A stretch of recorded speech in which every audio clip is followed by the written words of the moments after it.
ចង់មានធម៌ពលជីវិតល្អចង់មានធម៌ពលជីវិតមានលុយចូលចង់មានធម៌ពលជីវិតបែបធម្មជាតិខ្លាំងធ្វើអ្វីបានគ្រប់យ៉ាងធ្វើអ្វីបានគ្រប់យ៉ាងត្រូវតែប្រាប់ខ្លួនឯងដដែលត្រូវតែនិយាយសមត្រូវតែហ៊ានប្រឈមមុខនឹងមុខកញ្ចក់ដើម្បីឲ្យខ្លួនឯងមានធម៌ពលត្រូវតែហ៊ាននិយាយមុខកញ្ចក់ថាខ្ញុំមានធម៌ពលល្អខ្ញុំមានអ្វីៗល្អគ្រប់យ៉ាងខ្ញុំអាចធ្វើបានគ្រប់យ៉ាងខ្ញុំជាម្ចាស់លើខ្លួនឯងចឹងគ្រប់យ៉ាងពុកម៉ែបងប្អូនត្រូវតែនិយាយត្រូវតែគិតតាមបែបធម្មជាតិបង្កើតយើងមកគឺឲ្យមានអ្វីៗគ្រប់យ៉ាងតែយើងបង្វិលទៅដោយធម្មជាតិយើងទៅរកតែផ្លូវមួយដែលយើងមិនចង់បានតែនិយាយគិតដដែលធ្វើឲ្យคล้ายជាទម្លាប់ធ្វើឲ្យយើងធ្លាប់ធ្វើឲ្យយើងនេះបិទភ្នែកបើកភ្នែកងើបឡើងធ្វើទង្វើតែដដែលអនុវត្តតែរឿងដដែលធ្វើឲ្យយើងអត់មានអភិវឌ្ឍខ្លួនអញ្ចឹងពុកម៉ែបងប្អូនដែលមើលคลิปនេះហើយសូមមើលពីដើមដល់ចប់ណាអ្វីគ្រប់យ៉ាងការចេញពីចិត្តការគិតរបស់យើងដែលងាយៗស្វាយអញ្ចឹងអ្នកគ្រូខ្ញុំចង់បានអភិវឌ្ឍខ្លួនខ្ញុំឲ្យខ្លាំងឲ្យរឹងមាំដូចគេដូចអ្នកមានដូចមហាសទ្ធិដូចអ្នកដែលមានចរិតថ្លៃថ្នូរជាការពិតពុកម៉ែបងប្អូនអ្នកគ្នាណាអ្វីក៏ដោយឲ្យពុកម៉ែបងប្អូនហ៊ានដាក់គោលដៅហ៊ានគិតហ៊ានសម្រេចហ៊ានជឿលើខ្លួនឯងហ៊ានបានសម្រេចទាំងអស់អញ្ចឹងអ្វីលើលោកនេះវាគ្មានអីរត់រួចពីការគិតនិងការផលិតនៅក្នុងចិត្តរបស់យើងបែបតាមបែបច្បាប់ធម្មជាតិទេតែមកពីយើងមិនហ៊ានគិតមិនហ៊ានស្រមើស្រមៃមិនហ៊ានដាក់គោលដៅខ្លួនឯងចេះតែបន្ទាបខ្លួនឯងថាខ្លួនឯងនេះអន់ថាខ្លួនឯងនេះគ្មានសមត្ថភាពអញ្ចឹងបើយើងចង់ហើយចង់ឲ្យគេចង់ឲ្យមានធម៌ពលល្អចង់ឲ្យមានធម៌ពលល្អចង់ឲ្យមានលុយចូលងាយស្វាយទៅទេបងប្អូនបើមានធម៌ពលល្អហើយជាចង្រុកជាឃ្លាំងដឹកលុយហើយព្រោះលុយចូលចិត្តធម៌ពលល្អគិតរឿងល្អនិយាយល្អធ្វើល្អអញ្ចឹងធម៌ពលលុយនឹងដឹកមកឲ្យបងប្អូនឲ្យងាយស្វាយធ្វើអ្វីក៏បានសម្រេចលក់ដូរក៏ដាច់ទៅណាមកណាក៏មានក្តីសុខការស្រមើស្រមៃរបស់យើងគោលដៅរបស់យើងនឹងបានសម្រេចបងប្អូនសូមកុំស្ទាក់ស្ទើរណាមើលវីដេអូហើយសូមកុំស្ទាក់ស្ទើរហើយចាប់ផ្ដើមសាងជីវិតមួយ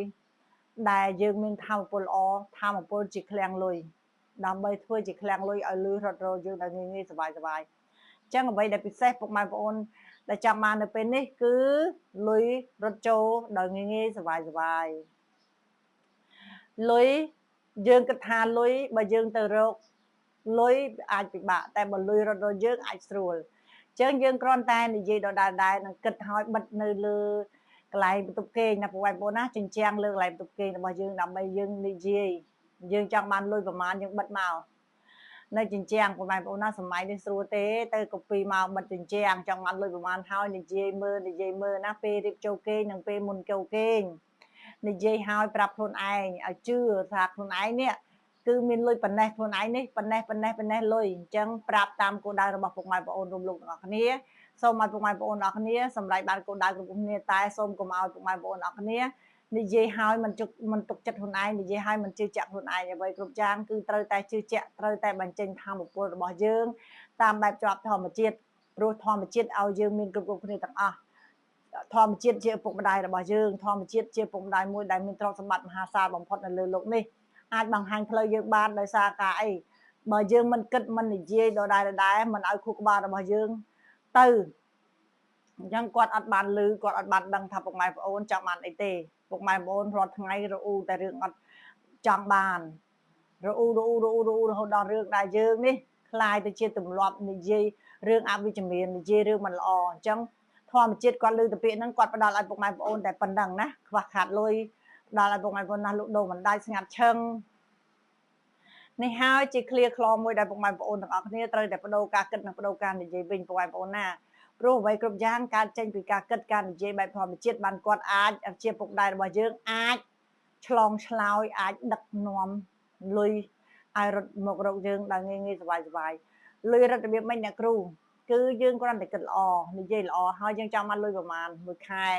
យើងចង់លក់ដូរដាច់ប្រមាណមួយថ្ងៃណាសល់ប្រមាណមួយខែអញ្ចឹងពុកម៉ែបងប្អូនអាចដាក់គោលដៅមកសម្រាប់ចិត្តឲ្យច្បាស់កុំសម្រាប់ចិត្តដោយស្ទាក់ស្ទើរកុំសម្រាប់ចិត្តតាមគេតាមឯងណាដាមបេះដូងខ្លួនឯងហើយនិយាយមុខកញ្ចក់ខ្លួនប្រាប់ខ្លួនឯងជារឿយហើយដដែលថាខ្ញុំនេះមានសមត្ថភាពគ្រប់គ្រាន់ខ្ញុំនេះជាម្ចាស់នៃលុយខ្ញុំនេះជាម្ចាស់នៃជីវិតរបស់ខ្ញុំអំណាចទាំងអស់នៅលើចិត្តរបស់ខ្ញុំ ធម្មជាតិនឹងដឹកនាំធម្មជាតិនឹងពំយួរធម្មជាតិជាដៃឆក់ធម្មជាតិនឹងលងឲ្យពុកម៉ែបងប្អូនតាមច្បាប់ធម្មជាតិឲ្យដោយងាយស្វាយព្រោះពុកម៉ែបងប្អូនបានស្នើសុំឲ្យពុកម៉ែបងប្អូនជឿឲ្យបងប្អូនទទួលរួចរាល់អរគុណទទួលរួចរាល់អញ្ចឹងគាត់នឹងដឹកនាំគ្រាន់តែហុសពេលវេលាតែប៉ុណ្ណោះពេលវេលាដែលស័ក្តិសមច្បាប់ធម្មជាតិជាពុកម្ដាយរបស់យើងនឹងដឹកនាំឲ្យពុកម៉ែបងប្អូនដោយងាយស្វាយអ្វីដ៏អស្ចារ្យបំផុតនៅលើលោកនេះគឺយើងជាអ្នកធ្វើអនុវត្តខ្លួនឯងបើថាជាយើងមិនធ្វើដំណើរទៅយើងអត់ដល់គោលដៅទេបងប្អូនណាតែបើយើងមិនដាក់គោលដៅដំបូងយើងមិនគិតតើយើងធ្វើដំណើរទៅតាមផ្លូវណាចឹងទៅខាងណាយើងរកទិសដៅអត់ឃើញទេចឹងហើយបានឲ្យពុកម៉ែបងប្អូនដាក់គោលដៅហើយយើងនឹងចេញដំណើរស្របនឹងគោលដៅរបស់យើងដោយងាយស្វាយព្រោះច្បាប់ធម្មជាតិបានបង្កើតមកគឺឲ្យយើងមានគោលដៅបានយើងទៅបានឧទាហរណ៍ថាពុកម៉ែបងប្អូនចង់ទៅសៀមរាបចូលវត្តក៏ដាក់គោលដៅចឹងមកហើយយើងនឹងចេញឡានធ្វើដំណើរទៅណាទោះជាយើងជិះឡានឬមួយក៏ដើរជិះកង់ជិះម៉ូតូឬមួយក៏ជិះតាក់ស៊ីជិះអ្វីក៏ដោយគឺទៅដល់ដូចគ្នាឲ្យតែយើងជឿលើ 100% ឲ្យតែយើងហ៊ានយកខ្លួនយើងចេញដំណើរទៅបើយើងមិនហ៊ានទេបានន័យថាយើងមិនអាចទៅដល់គោលដៅទេបងប្អូនលោកលោកអ្នកគ្នាណាព្រោះអ្វីគ្រប់យ៉ាងគឺការចេញពីការជឿនិងការគិតរបស់យើងតែបើយើងគិតហើយបើយើងជឿហើយយើងអត់អនុវត្តទៀតទង្វើរបស់យើងនៅសៀមក៏អត់បានផលដែរចឹងអ្នកគ្រូក៏សូមអរគុណសម្រាប់ពុកម៉ែបងប្អូនលោកលោកអ្នកគ្នាណាដែលបានមើលคลิปនេះពីដើមដល់ចប់នឹងសូមឲ្យពុកម៉ែបងប្អូនលោកលោកអ្នកគ្នាគិតបែបចិត្តរងមាំគិតបែបលួចចូលងាយគិតបែបមួយវិជ្ជមានគិតរឿងល្អគិតល្អនិយាយល្អធ្វើល្អទង្វើល្អណាអនុវត្តទៅជាក់ស្ដែងពិតសូមឲ្យពុកម៉ែបងប្អូនអរគ្នាមើលคลิปនេះហើយចែករំលែកបន្តឲ្យបានច្រើនណាឬមួយក៏អាចឆាតតាម Telegram របស់អ្នកគ្រូបានបើសិនជាពុកម៉ែបងប្អូនគិតថាមើលคลิปនេះហើយអត់ទាន់យល់ច្បាស់អាចឆាតតាម Telegram អ្នកគ្រូ086 519 337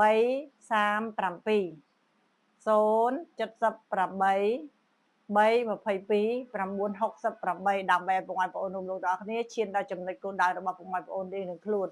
សូមឲ្យពុកម៉ែបងប្អូនទាំងអស់គ្នាត្រៀមខ្លួននឹងដើម្បីដល់គោលដៅតែមុននឹងដល់គោលដៅពុកម៉ែបងប្អូនធ្វើដំណើរតាមផ្លូវនឹងត្រូវមានបញ្ហាបន្តិចបន្តួចចឹងសូមកុំឲ្យបោះបង់គោលដៅរបស់យើងពុកម៉ែបងប្អូនណាច្បាប់ធម្មជាតិឧទាហរណ៍ថាយើងធ្វើដំណើរទៅវាតែតែមានបញ្ហាតាមផ្លូវហើយក្តៅត្រជាក់ល្ងាឬមួយក៏វាវេទនាខ្លាំងជាងមុនទៀតបើយើងដាក់គោលដៅហើយចឹងតែយើងជឿជាក់លើធម្មជាតិជឿជាក់លើខ្លួនឯងអត់បើយើងជឿជាក់លើខ្លួនឯងទោះជាឥឡូវឧទាហរណ៍ថាយើងមាន1000ដល់យើងដាក់គោលដៅថាចង់មក10000ស្រាប់តែ1000នោះក៏អស់សល់តែ100ក៏អស់សល់បាត់ដៃទៅទេតែយើងមិនបោះបង់គោលដៅ$10000របស់យើងជានិច្ចណាយើងត្រូវតែបន្តឲ្យដល់គោលដៅ$10000ព្រោះនេះហើយជារឿងពិតរបស់ធម្មជាតិកាលណាយើងដាក់គាត់នឹងរុះរើរឿងរ៉ាវចាស់របស់យើងចេញរុះរើលុយ1000របស់យើងចេញដើម្បីឲ្យសល់10000តាមគោលដៅរបស់យើងតែបើយើងមិនហ៊ាន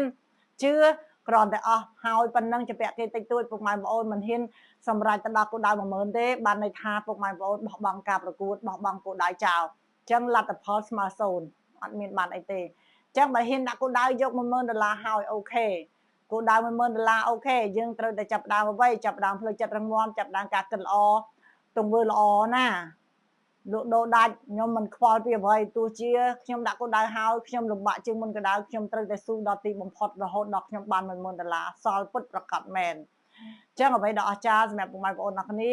ចង់សល់លុយ$10000ត្រូវដាក់គោលដៅចង់សល់លុយ$10000ហ៊ានទទួលស្គាល់ការពិតការចេញដំណើររបស់គោលដៅរបស់យើងគឺអាចប្រឈមមុខទឹកភ្លៀងខ្យល់ក្តៅហាភ្លៀងព្យុះយ៉ាងណាក៏ដោយបោកបក់យ៉ាងណាក៏ដោយណាត្រូវតែបន្តទៅមុខរហូតដល់បានសល់លុយ$10000បានលទ្ធផលអភិវឌ្ឍខ្លួនរហូតណាពុកម៉ែបងប្អូនទាំងគ្នាព្រោះអីច្បាប់ធម្មជាតិបើសិនជាពុកម៉ែបងប្អូនគិតថាបងប្អូនដាក់គោលដៅ10000ហើយបងប្អូនមាន1000បងរស់ស៊ីអាចកំតិចចោល1000ហ្នឹងទៀតចុងក្រោយសល់10000តែបើពុកម៉ែបងប្អូនអត់ឆ្លងវាលនឹងបានទេពុកម៉ែបងប្អូនអត់មានអីទាំងអស់ណាចឹងសូមឲ្យបងប្អូនគិតសារជាថ្មីហើយអាចឆាតតាម Telegram ប្រឹក្សាជាមួយអ្នកគ្រូដែលអត់គិតថ្លៃចឹងសូមឲ្យបងប្អូនអរគ្នាបានសម្រេចគោលដៅដោយ